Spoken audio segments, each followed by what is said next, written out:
पिया मोरा बालक हम तरुणी गे, कौन तप चुकलहुँ भेलहुँ जननी गे।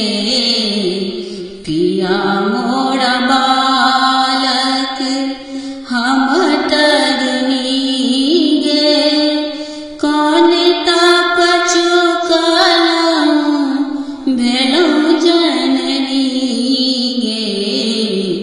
पिया मोरा बालक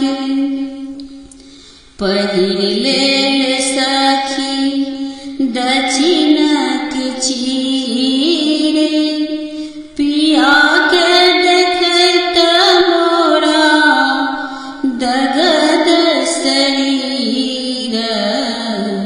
पहिर लेल सखी दक्षिणक चीरे, पिया के देखैत मोरा दगद शरीर।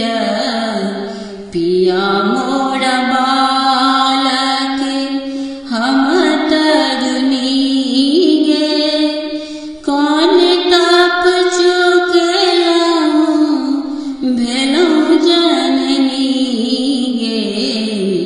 पिया मोरा बालक पिया लेल गोद चलली बाजार, हटिया के लोग पूछे लागे के तोहारे। पिया लेल गोद चलली बाजार, हटिया के लोग पूछे लागे के तोहारे। पिया मोरा बालक हम तरुणी गे, कौन तप चुकलहुँ भेलहुँ जननी गे।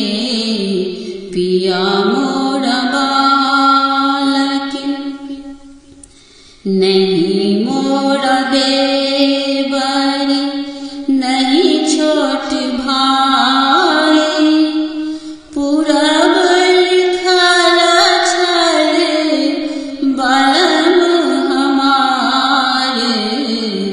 नहीं मोरा देवर नहीं छोट भाई, पूरब लिखल छल बलम हमारे।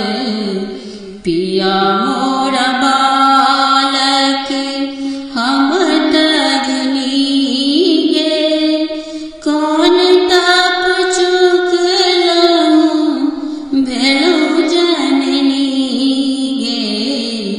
पिया मोरा बालक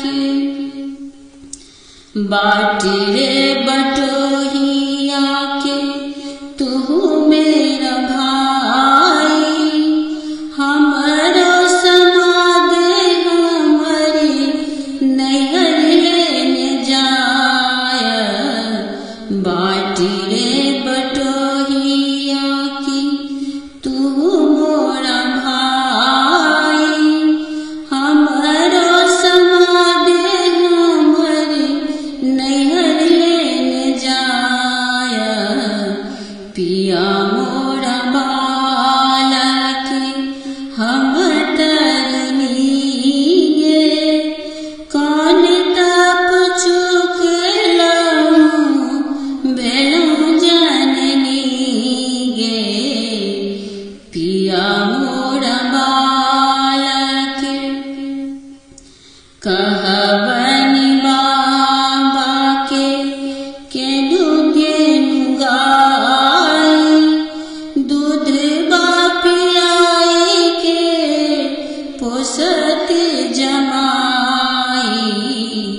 कहबनि बाबा के किनु धेनु गाय, दूध पियाई के फुर्सत जमाई पिया मोर बालक हम तरनी गे कौन ताप चुकलहुँ भेलहुँ जननी गे पिया मोर बालक भनहि विद्यापति